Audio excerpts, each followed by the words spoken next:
So in a video that I strongly suspect is going to get demonetized, let's talk about Games Workshop's recent vague statement on Warhammer community and the tournament controversy that likely inspired it.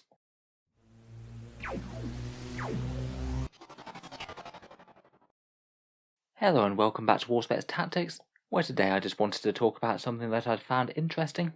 Games Workshop's recent and fairly vague statement against prejudice that apparently seems to have been inspired by some events at a recent tournament in Spain. A few people asked me to make a video on this one, just to talk about what happens. I appreciate though a lot of people just don't want politics of any sort mixed up in their hobby, so if that's not something that interests you, feel free to switch off now. I most certainly have something in-game strategy related for you tomorrow. Unfortunately though, the outside world does occasionally bleed into our games of model soldiers, and I did find the backstory behind this interesting.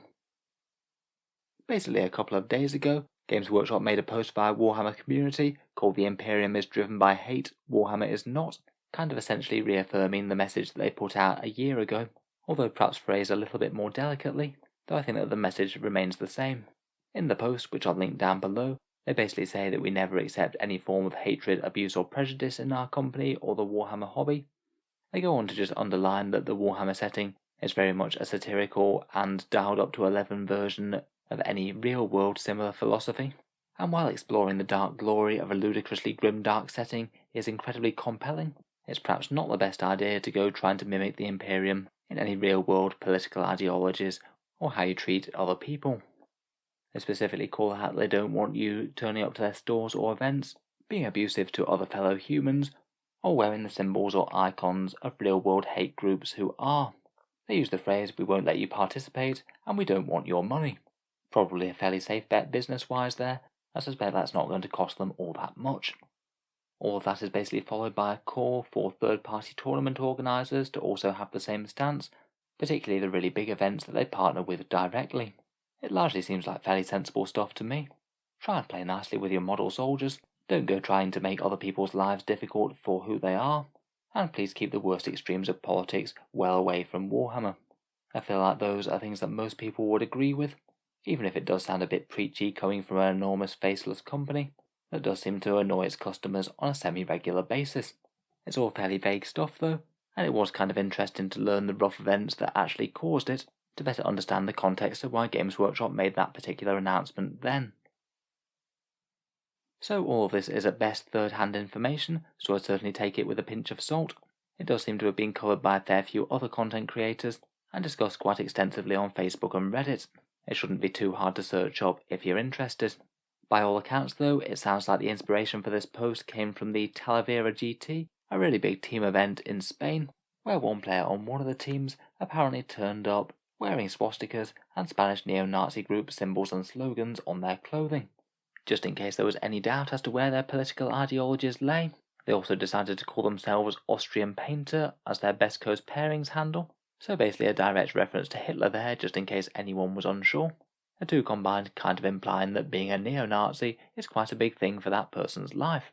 Now Spain being a country that's had more than its fair share of fascism throughout the 20th century, that sort of thing's almost bound to provoke reactions, and there's going to be a whole load of people around in the country for whom living under an authoritarian dictator isn't just going to be something that's theoretical, it's going to be something that they've experienced within their own lifetimes, or certainly within their parents'. In any case, one of this person's opponents, perhaps someone who's disapproving of someone who's supporting actual Nazis, took issue with this person's choice of clothing and decided to refuse to play against them, and reported them to the tournament organisers. The tournament organisers issued a statement a few days later, basically saying that they confronted the player and asked him to leave if he was wearing fascist imagery, and apparently he refused and threatened to report the tournament organisers to the police if he was kicked out due to political clothing. From their statement, apparently in Spain this isn't something that's allowed under Spanish law, and obviously not wanting to do anything illegal, they were forced to allow him to remain at the event, though they say that they weren't happy about it. I strongly suspect it's the sort of thing that you could stipulate beforehand if they say had a code of conduct or a dress code that he was in violation of, but apparently it's just not something that's come up for them before, so they didn't have that sort of thing in place. Other than turning up with neo-Nazi symbols on him, it didn't sound like he'd actually done anything else to warrant a dismissal. From there, as there wasn't anything else in their conduct rules, he was allowed to remain in the tournament, and basically anyone who conceded against him basically guaranteed a 20-0 defeat, The tournament organisers sticking to their own rule: if you concede a game, then you have to give up the victory points. Just overall, between all that, it's just not really a very good look for the tournament, or just the hobby in general, to be honest. And with the internet being what it is, and people being interested in any sort of drama, it seems to have blown up into a pretty major thing to the extent where Games Workshop themselves get wind of it. Apparently a post on the subject briefly made the front page of Reddit, which is pretty significant for 40k in general. I'll link that down below as well. I believe that was written before the event organisers made their statement and Games Workshop made theirs. So given the context, I think it's perhaps not too surprising that Games Workshop doubled down on their stance of condemning prejudice. They really don't want to have their IP associated with Nazis in any way whatsoever. That's not exactly the best press for them. And I kind of wonder if it was partly aimed at the more casual observer looking in, just being vaguely aware of the nightmare dystopias in Warhammer 40k's fluff, and maybe vaguely associating it with any sort of real-world equivalent. At least in my experience, I haven't noticed an enormous amount of people with those kind of tendencies playing 40k, though I guess it does stand to reason that it might be the kind of hobby that might attract more people of that persuasion. After all, you are commanding little armies where you make the law of them and you paint them how you want. I think the line can be quite fine sometimes between an army that's just satirical and maybe one that's just reflecting a few too many of your own political views on the tabletop. In general, I feel most of what they were saying was fairly sensible things, though coming from a big faceless company, it does maybe feel like they're just trying to find an easy way to score points with the public at large. I think it's kind of hard to go too far wrong if you're just saying Nazis are bad. You're not going to find too many people who disagree with that, I think. And maybe to an extent they're trying to stop any other cases like this popping up before they happen. You can't really say that they haven't made it clear that they don't want extremist ideologies being touted at their stores and in their events. For tournament organisers, I guess the potential way forward is to consider whether or not to implement a dress code or code of conduct at future events. I think the vast majority of people would be in favour of rules that encourage people to leave politics at home. In general, it's just not the sort of thing that you want thrust in your face when you're trying to relax.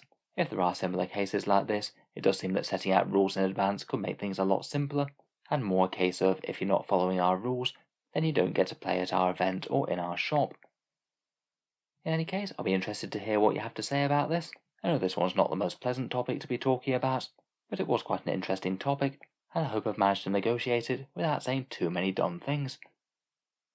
If you've enjoyed the video and you'd like to see more like it, feel free to subscribe to Auspex Tactics, though in general I do like to keep this sort of video the exception rather than the rule, just for occasional topics of interesting discussion. If you've enjoyed the video and you'd like to help support the channel, I would just like to mention that Auspex Tactics does have a Patreon page if you'd like to support creation of videos in the future. I do try and give out a few rewards for people who make this channel possible, including seeing certain videos early, voting on what sort of topics you'd like to see, and entry to the regular monthly prize giveaways with a chance to win some big model kits every month. If any of that's interesting, or you'd just like to help support, the link's down in the video description. In any case, a massive thank you for listening, and I'll hope to see you guys next time.